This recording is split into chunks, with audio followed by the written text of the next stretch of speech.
ఎందుకంటే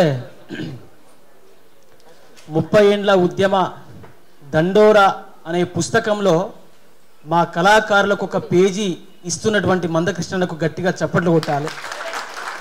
రెండోది, ఇక్కడ ఉన్నటువంటి ప్రజా సంఘాలకు, ఇక్కడ ఉన్నటువంటి కవులకు, కళాకారులకు, కళా నాయకులకు దండోరా ఉద్యమాభి జైభీములతో మన పాటలు లక్ష డప్పులు, ఇది సన్నాహక సమావేశం కాబట్టి చెప్తున్నాను, చిన్నవాడైనా మీరు స్వీకరించాలి.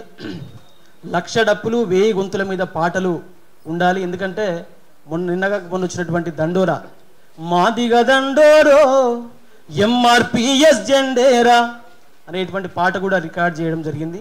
ఈ పాటలకు సంబంధించింది దాంట్లో ఏ పాటలు ఉన్నాయో తీసుకొని రండి, మనకు స్టూడియోకి తీసుకుపోయేటువంటి బాధ్యత కూడా నేను తీసుకుంటా. అక్కడ ఎంతో కొంత ఖర్చు అయినా కూడా మనం చేసుకుందాం. రెండోది, ఇంకా పోతే పాటలలో తెలంగాణ ఉద్యమంలో అమరవీరులకు ఎంతైతే స్థానం ఉన్నదో ఇవాళ మాదిగ వర్గీకరణ అటువంటి విషయంలో మాదిగ అమరవీరులు కూడా ఉన్నారు, వాళ్ళని కూడా మనం తలుచుకోవాల్సినటువంటి అవసరం ఉన్నది. దాంట్లో సురేందర్ మాదిగ, భారతి మాదిగ, కొట్లాడమంటున్నదే సురేందరు మాదిగ ఆత్మస్మరణ, జరగాలంటున్నదే దేశమంత ఎస్సీ వర్గీకరణ, సబ్బండ జాతులలో ఉన్నది ఉద్యమంకు ఆదరణ, అందుకే కావాలంటున్నదే తెలంగాణ ఎస్సీ వర్గీకరణ.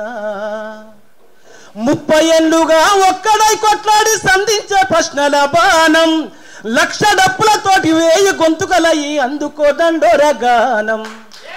కాబట్టి ఇట్లా మనం దండోరా, ఈ లక్ష డప్పులు 1000 గొంతులు ఈ కార్యక్రమాన్ని విజయవంతం చేయవలసిందిగా కోరుకుంటూ ఈ అవకాశం ఇచ్చినటువంటి అందరికీ సభాముఖంగా జై భీములు తెలియజేసుకుంటూ థ్యాంక్ యూ.